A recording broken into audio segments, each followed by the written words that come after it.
Hello everyone, I hope you all are very well. I am Mayank Agrawal. आज हम इस video में कंप्लीट द हिंदू न्यूज़पेपर का एनालिसिस करेंगे। वीडियो को स्टार्ट करने से पहले अगर आप चैनल पे नए हैं तो चैनल को सब्सक्राइब कर लें और वीडियो को लाइक ज़रूर करें। और अगर आपको वीडियो पसंद आता है तो वीडियो को शेयर भी करें अपने फ्रेंड्स के साथ। अब बात की जा रही है सबसे फर्स्ट जो न्यूज़ है, vaccine is safe, ignore rumours, says PM. तो इंडिया में जो biggest vaccination drive of the world है वो स्टार्ट हो चुका है, जिसमें कि दो तरह की जो वैक्सीन हैं वो लोगों को इनैक्यूलेट की जा रही हैं। जिसमें कि सबसे फर्स्ट वैक्सीन है जो कि serum institute of India Pune ने प्रिपेयर की है, Covishield. And second vaccine Covaxin, जिसको भारत बायोटेक कंपनी जो हैदराबाद बेस्ड है उसने प्रिपेयर किया है।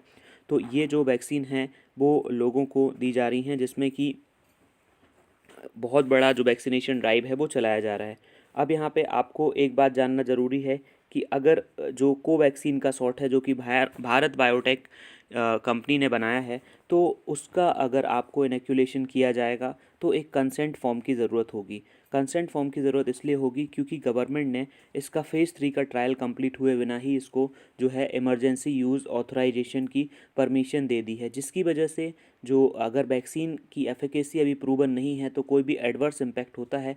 हालांकि उस केस में जो कंपनी है वो कंपनसेशन प्रोवाइड करेगी अगर किसी को कोई भी प्रॉब्लम होती है।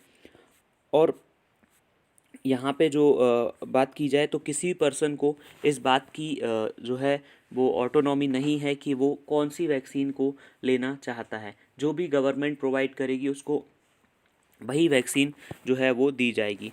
अब नेक्स्ट जो इम्पोर्टेंट न्यूज़ है, WhatsApp pushes policy roll out to 15 में। अब यहाँ पे बात की जा रही है व्हाट्सएप की। तो जो व्हाट्सएप ने अपना पॉलिसी अपडेट दिया था, जिसको 8 फैब तक लोगों को जो है अपना कंसेंट देना था। अगर लोग अपना कंसेंट पॉलिसी अपडेट के लिए नहीं देते हैं तो वो व्हाट्सएप से जा सकते हैं। अब उस पॉलिसी अपडेट में ये था कि व्हाट्सएप जो है यूज़र्स की लोकेशन, उनके कॉन्टैक्ट्स डिटेल्स, उनकी जो इन्फॉर्मेशन है वो सब फेसबुक के साथ शेयर करना चाहता था। और दूसरी तरफ कोई भी अगर मनी जो है उसका ट्रांसफ़र होता है तो उसकी डिटेल भी फेसबुक के साथ वो शेयर करना चाहता था। इससे वो एक तरह से जो अभी तक व्हाट्सएप उसके लिए कोई रेवेन्यू जनरेट नहीं कर रहा था, बट इस काम से जो है जो टारगेटेड ऐड के थ्रू व्हाट्सएप भी ट्रोमेंडस जो मनी है वो फेसबुक के लिए बना सकता है। तो ऐसा उनका पॉलिसी था। बट यहाँ पे लोगों की जो सिक्योरिटी है, जो प्राइवेसी है, वो काफ़ी हद तक हार्म हो रही है। बिकॉज़ बहुत सारी जो कंपनीज़ हैं, इंडिविजुअल्स हैं, वो अपने डेली के जो चैट्स हैं वो व्हाट्सएप के थ्रू ही पूरे करते हैं।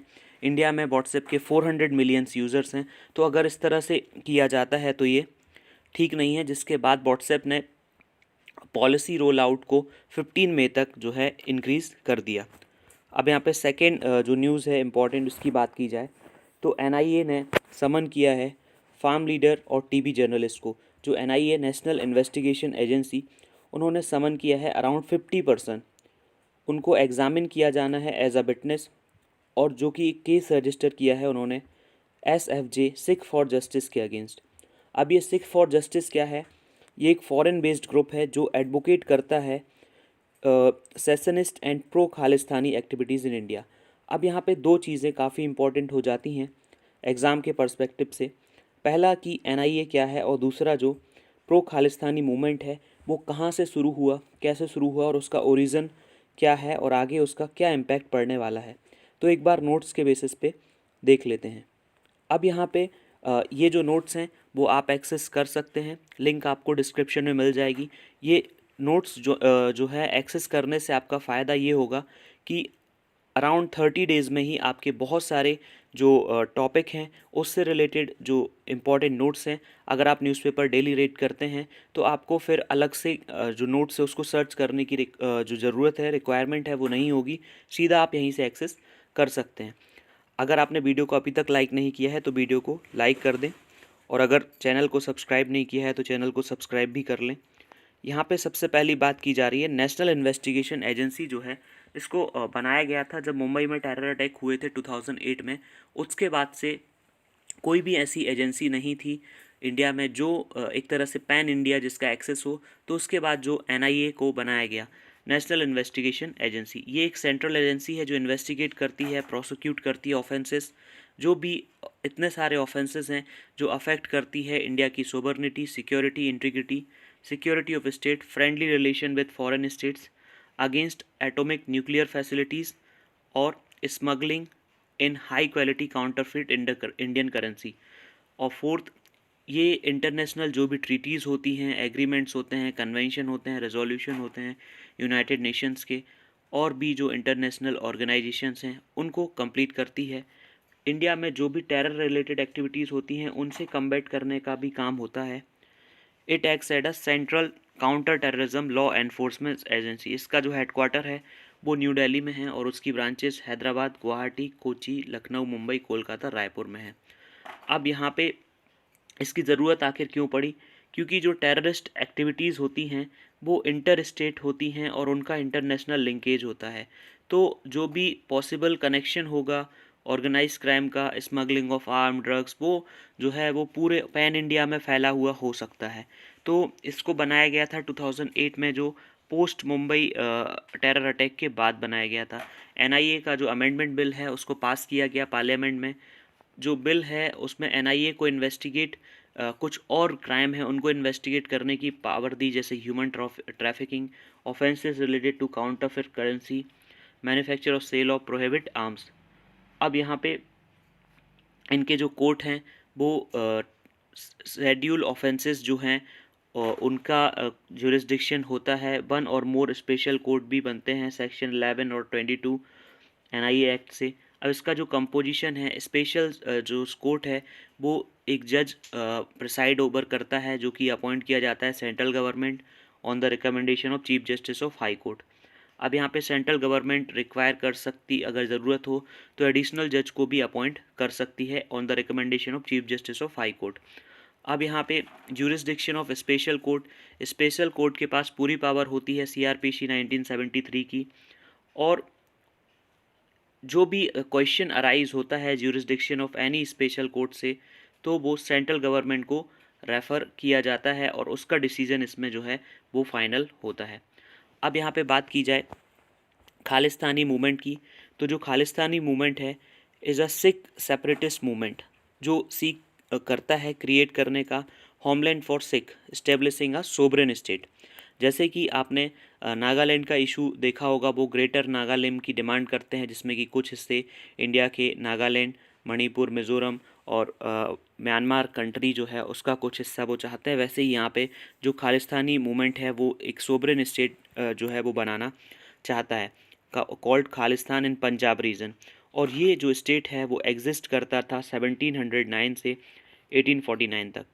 अब यहाँ पे हिस्टोरिकल इवेंट रिस्पॉन्सिबल जो खालिस्तान के लिए हैं वो क्या हैं?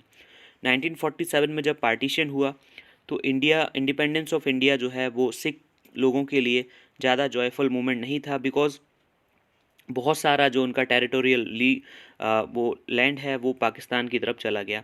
अब जो फाइट है सेपरेट सिख स्टेट की, वो पंजाब सूबा मूवमेंट स्टार्ट हुआ था। अकाली दल एक सिख डोमिनेटेड पॉलिटिकल पार्टी है, उन्होंने सेपरेट जो है सिख सूबा और प्रोविंस क्रिएट करने की बात की थी।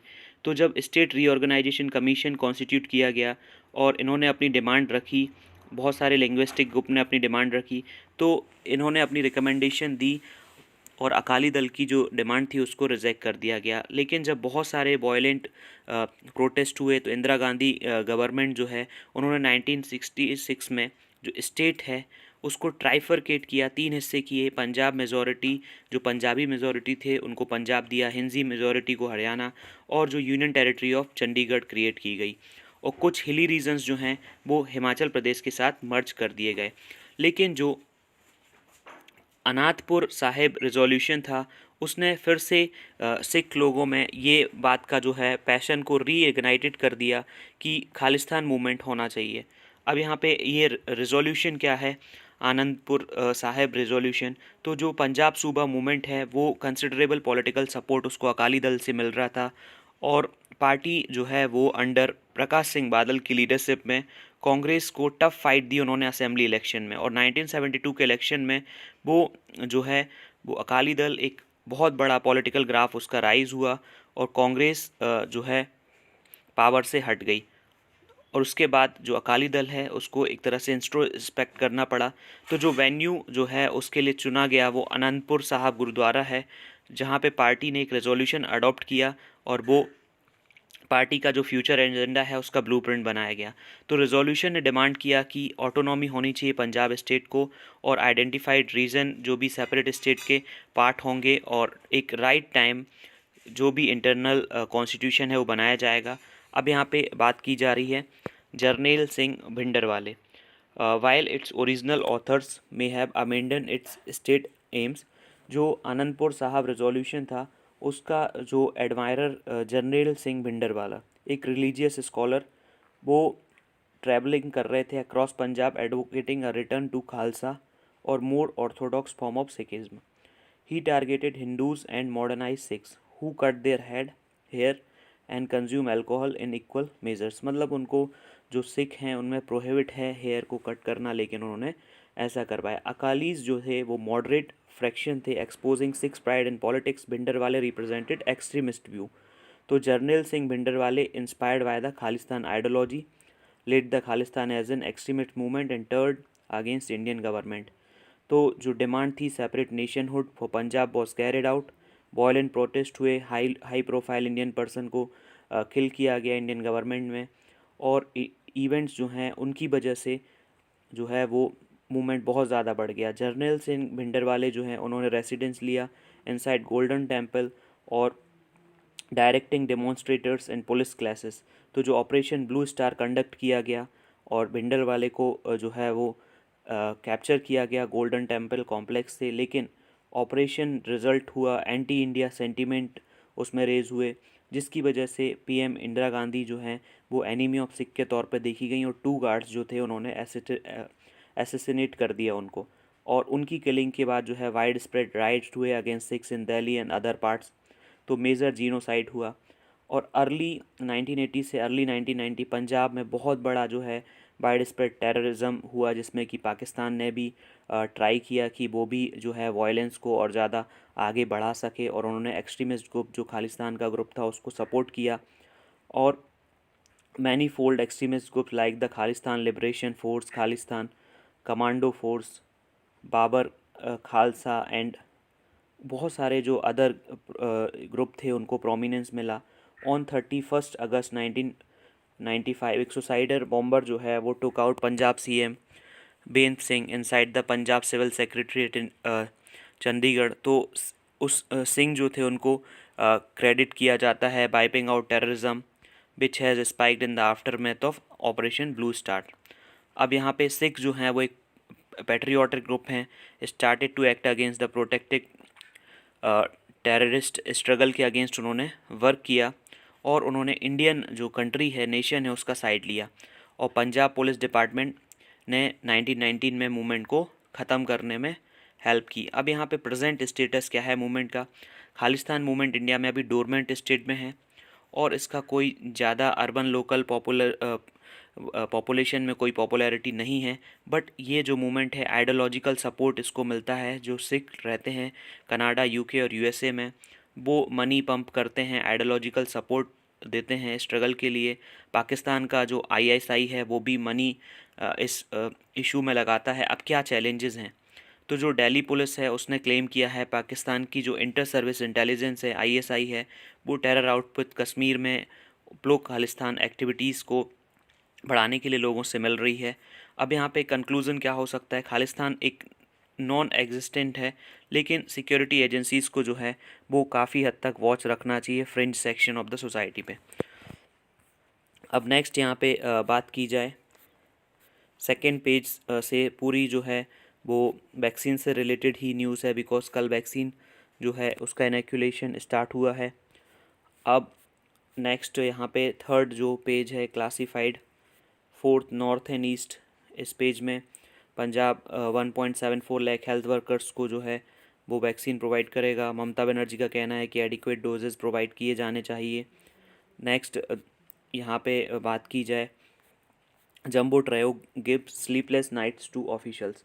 अब यहाँ पे जो ह्यूमन एनिमल कॉन्फ्लिक्ट है वो काफ़ी बड़ा चैलेंज रहता है, क्योंकि जो एनिमल्स हैं वो एक पर्टिकुलरली डिफाइंड जोग्राफिकल एरिया में उनका रहना होता है, लेकिन अगर वो अपने रास्ते से भटक जाते हैं और कहीं दूसरी जगह मूवमेंट करने लगते हैं तो जिससे प्रॉब्लम ये होती है कि जो रेसिडेंट्स हैं विलेजेस में उनके साथ एनिमल्स का क्लैश होता है, तो इन टर्न जो एनिमल्स हैं और ह्यूमंस हैं दोनों को प्रॉब्लम होती है। एट लास्ट जो एनिमल है वो सफ़र करता है। तो इस तरह का जो केस है वो एलिफेंट के जो ये फॉरेस्ट डिपार्टमेंट वर्कर है वो ऑब्ज़र्व कर रहा है footprints of elephants in Chittoor district. तो ये बात यहाँ पे की जा रही है। नेक्स्ट यहाँ पे न्यूज़, नेक्स्ट बात की जाए, traders body moves SC over WhatsApp new privacy policy. तो जो confederation of all India traders है उन्होंने सैटरडे को सुप्रीम कोर्ट में से डायरेक्शन मांगी है कि जो ऑनलाइन इंस्टेंट मैसेजिंग प्लेटफॉर्म है वो यूज़र का डाटा किसी भी एंटिटी से शेयर कर सकता है, इंक्लूडिंग फेसबुक और इट्स अदर फैमिली कंपनीज जैसे कि इंस्टाग्राम है। तो एक तरह से नई जो प्राइवेसी पॉलिसी के अंडर अब यहाँ पे यूनियन ऑफ इंडिया जो है उन्होंने परमिशन दी है व्हाट्सएप को इंडिया में रन करने की। बट यहाँ पे इंडिया जो गवर्नमेंट है वो एक अच्छे से रोल प्ले नहीं कर पा रही है गार्डियन का to protect the fundamental rights of citizen. अब यहाँ पे व्हाट्सएप जो है वो एक तरह से एसेंशियल पब्लिक सर्विस रेंडर कर रहा है सिटीज़न की, जिससे कि सिटीज़न कम्युनिकेट कर पा रहे हैं। बट यहाँ पे उन्होंने एक तरह से रिस्ट्रिक्शन और आर्बिट्ररीली रूल जो हैं वो इम्पोज किए हैं जो सिटीज़न्स को मानने के लिए बाध्य किया जा रहा है। ये एक काफ़ी गलत चीज़ है। व्हाट्सएप ने जो 4 जनवरी को अपनी न्यू पॉलिसी लेके आई जिसके बेसिस पे व्हाट्सएप का डाटा जो है फेसबुक के साथ शेयर किया जाएगा। लेकिन यहाँ पे बात की जाए कि यूरोपियन यूनियन के पास स्ट्रिक्ट लॉ है डाटा शेयरिंग का, तो वहाँ पे व्हाट्सएप ये सारा जो फीचर्स है उसको नहीं बोल रहा है उन लोगों को करने के लिए, बिकॉज 2017 में 110 मिलियन यूरोस का व्हाट्सएप के ऊपर फ़ाइन भी लगाया गया था और व्हाट्सएप ने वहाँ पे अपनी पॉलिसी को रोल बैक कर लिया। बट इंडिया के पास ऐसा कोई लॉ नहीं है, तो ये बात यहाँ पे की जा रही है।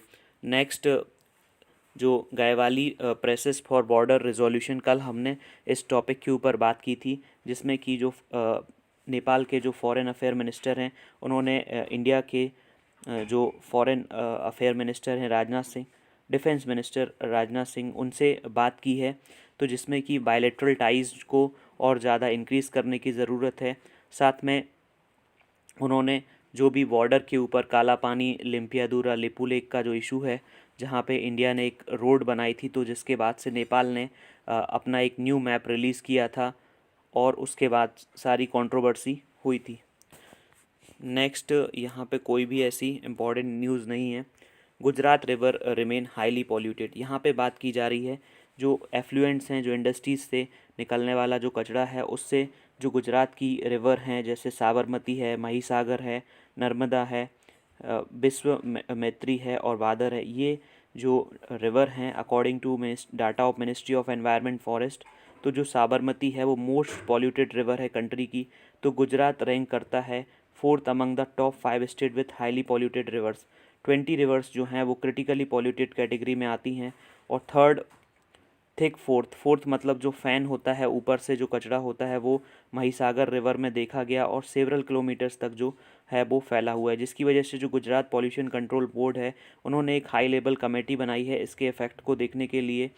अब जो अथॉरिटीज़ हैं उनकी जो अप्रोच है वो काफ़ी अच्छी नहीं है इस थ्रेट से लड़ने के लिए, और उन्होंने जो इंडस्ट्रीज़ हैं वो अनट्रीटेड एफ्लुएंट्स जो है वो रिवर में बहा देती हैं, जिसकी वजह से जो प्रॉब्लम है वो आती है। अब यहाँ पे ट्रीटेड और अनट्रीटेड जो एफ्लुएंट है वो रिलीज़ किया जाता है estuary of Mahisagar and gulf of कम्बे।